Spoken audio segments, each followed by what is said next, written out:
So I'm not doing it my husband's method, but what I like about that drill bit, you can see how big of holes you want.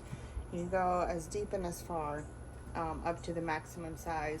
What I'm doing is prepping a few of these for my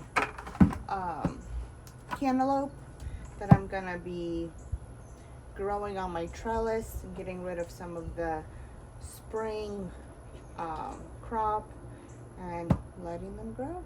The only reason I'm showing you this is because I didn't know about this, and thankfully my husband's a lot more handy than I am, and so him telling me this would be a lot easier. I used one of those long drill bit thingies, and I love that I can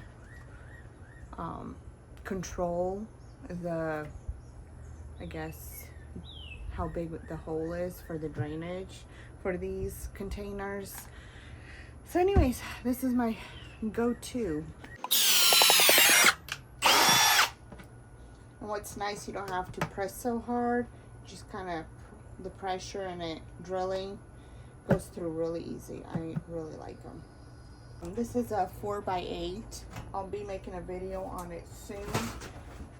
We haven't screwed it too tightly, but my husband wants to add some more bars to it because it only has 2.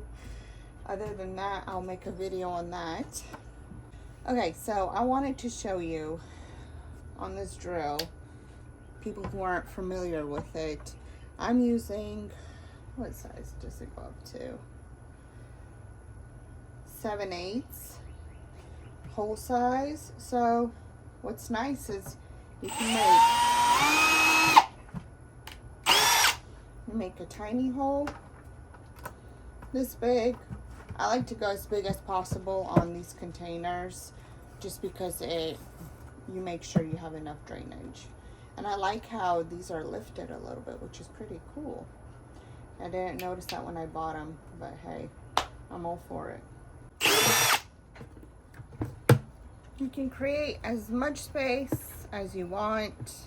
That's the beauty of it. You can measure them out. I try to do at least 2 holes in between. This one seems a little close. I want to make sure they're still in, how do you call it, strength in it. So I might space them out just a little more on this section, but keep the 2 holes on each. This awesome little greenhouse that I have, let me know.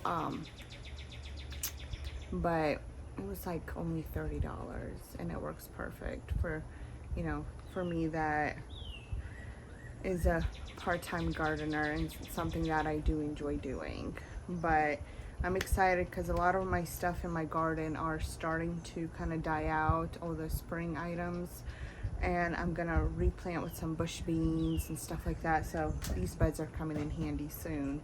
And we want to level out the ground a little bit because it's at a slope in our backyard, and with the small ones it's not as noticeable, but with these big ones it will be. And then we want to add some trellises, which I'll do a whole video on those. But yeah, I'm so excited.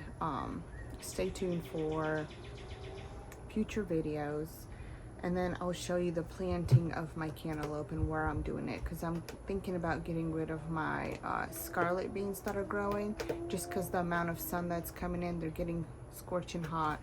I've already went ahead and harvested a few of them, the beans that dried out, and I'm saving them to be able to replant them. And mostly I planted them for my hummingbirds.